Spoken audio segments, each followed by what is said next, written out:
Эми бул жерде кээ биркилер бир шубхат айтат. Шубхат дегенде силер таухид, ширк деп айта бересиңер. Анан ошол ширк жөнүндө айтканыңарда мушриктерге, пайгамбарыбыздын доорундагы мушриктерге түшкөн, капырларга түшкөн аяттарды мусулмандарга түшүрөсүңөр. Бул туура эмес. Чынында ширк деген эмне дейт? Тиги бутпарастык кылсаң ширк болот. Отко, ошо пайгамбарыбыз доорундагыдай болуп, отко, ташка сыйынсаң, дарактарга сыйынсаң, ошол ширк болот. Мына Курандагы силер эскерип аткан аяттар ошолорго тиешелүү, ошолорго түшкөн, силер мусулмандарга колдонуп атасыңар деп айтышат да. Ушундай шек салышат. Демек бул аяттар бизге тиешеси жок. Биз олиялардан сурайбыз, пайгамбарлардан сурайбыз, ошолордон дуа кылып сурайбыз. Демек бизге тиешеси жок деп айтышат. Анын жообу төмөнкүчө. Биринчиден, ибадат деген бул жалгыз Аллахтын акысы. Жалгыз Аллахтын акысы, ал Аллахка гана арналыш керек.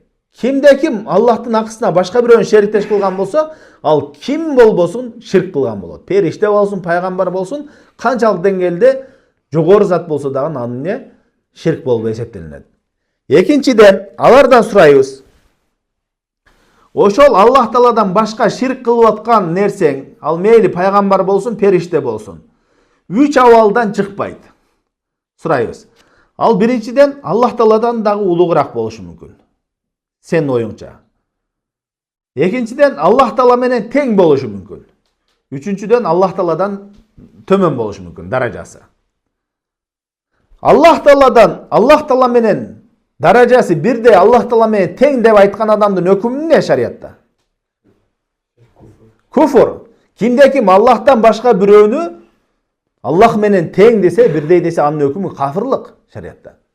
Эми Аллах менен тең кылган болсоң, кафырлык болуп атса, Аллахтан жогору кылсаң, андан күчтүүрөөк кафырлык. Чынбы? Демек бул экөө жараксыз. Аллах менен тең эмес алар, Аллахтан улук дагы эмес. Үчүнчү абалы, Аллахтан алар төмөн. Аллахтан төмөн затты сен Аллах Таала менен теңдеш кылып аткан болсоң, анда ал дагы ошо ширк, кафырлык болот. Буга экинчи мисал үчүн бир адам Пайгамбарыбыз саллаллаху алейхи ва салламдан кийин эң жакшы адам ким? Абу Бакр радыйаллаху анху, чынбы? Абу Бакр сахаба. Олиялардын олиясы, таквалардын таквасы ошо Абу Бакр радыйаллаху анху.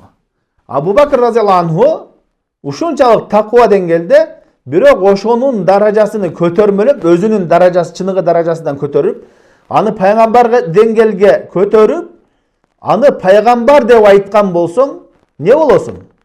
Кафыр болосуң. Не себептен? Пайгамбарыбыздан кийин пайгамбар жок. Пайгамбарыбыз акыркы пайгамбар.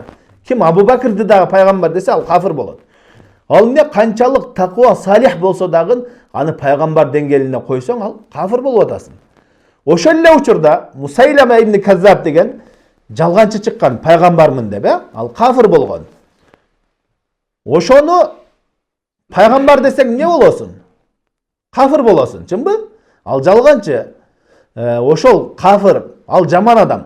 Бирок бул жерде айта турган нерсе, сен канчалык таква адам, салих адамды дагы пайгамбар деңгээлине көтөрсөң, кафыр болуп атасың. Ошондой эле жаман адамды дагы, кафыр адамды дагы пайгамбар деңгээлине көтөрсөң, анда да кафыр болуп атасың. Экөөнүн айырмасы барбы, жокпу? Жок. Не себептен? Пайгамбарлык жалгыз пайгамбарга тиешелүү. Пайгамбарыбыздан кийин пайгамбар жок.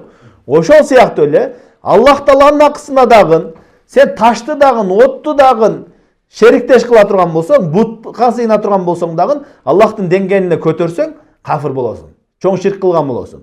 Ошондой эле 1000 таква салих адамды көтөрсөң дагы Аллахтын деңгээлине, анда дагы ширк кылган болосуң. Түшүнүктүүбү? Ошон үчүн бул аяттар баарына тиешелүү. Ошон үчүн Аллах Таала Куранда айтат: "Инналлаха ла ягфиру ай юшрака би". Чынында Аллах Таала ага ширк кылууну кечирбейт деди. Ширк кылуу дегенде бул жерде накира деп коет. Мындай белгилүү бир ширкти. Ким бутту ширк кылса, бутка шериктеш кылса, ташка шериктеш кылса деген жок. Жалпы айтып атат. Ширктин бардык түрүнө, пайгамбар болсун, периште болсун, кандай гана бир ширк кылган болсо, аны Аллах Таала кечирбейт деп атат. Ошондой эле пайгамбар саллаллаху алейхи ва саллям айтты: "Мен мата ва хува яд'у лиллахи ниддан дахалан нар".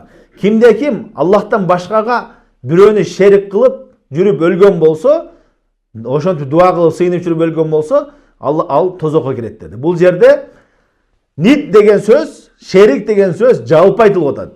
Бир белгилүү сыпаттагы шериктерди айтып аткан жок. Бардыгы кирет. Бардыгы шериктин бардыгы түрө кирет. Демек, ширк деген ушундай коркунучтуу экен. Биз мусулман адам ар дайым ошол ширктен коркуп, Аллах Тааладан пана тилеп жүрүш керек.